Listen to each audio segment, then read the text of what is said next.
Yaya, yung juice. Yes, ma'am. Let's eat. Good morning. Morning, sir. Morning, Yaya. Daddy, pwede po ba tayo mamasyal today? Ako, akala ko pa sumama mo si Daddy maghanap kay Ate Bea ngayon. Rico, ba't hindi mo naman lang pagbigyan yung bata? Total, ilang araw ka naman na naghahanap. Sharon, ito na naman ba tayo? Well, natry mo na ba maghanap sa mall?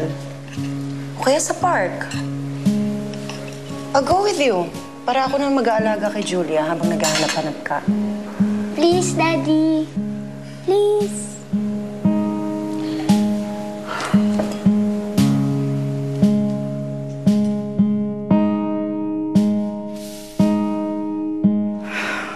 Tok na ako eh.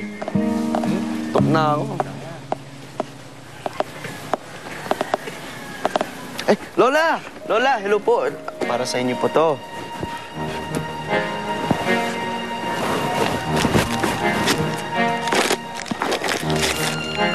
Ano ba to? Tara! Surprise! Surprise! Ano to? Suhol? Hindi po, Lola. Ano po yan?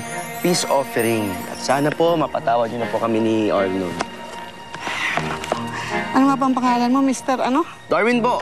Darwin Reyes. Reyes? Aha. Naku, hindi bagay sa'yo yan. Mas bagay sa'yo, kulit. Kasi ang kulit-kulit mo eh.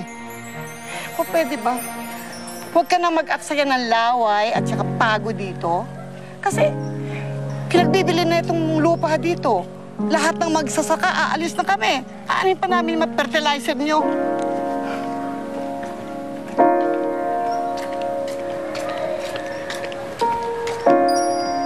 Re,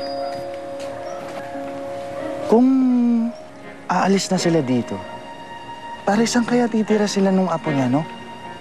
Di mo ba narinig yung sinabi niya? Nangungoblema na nga siya, gaganyan ka pa? Ikaw, babae talaga yan, hinahanap mo talaga. Sana pumunta na lang ako dito mag-isa. Sana hindi na kita sinama. Grabe ka. Pare, itong gantong itsura na to, dude, kailangan naghahanap ng babae to. Ikaw, puro kasi trabaho iniisip mo. Tigilan mo na yan, Arnold.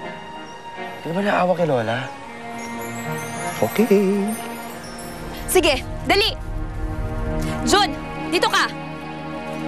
Dito ka! Sirain niyo yan. Sige! Sige, sirain niyo! Ano ba ang hihina niyo naman? Anong ginagawa niyo? Ano, Bea? Lalaban ka pa ba? Oh, walang hiya ka! Walang hiya! Ayan, ha? Ayan! Sige,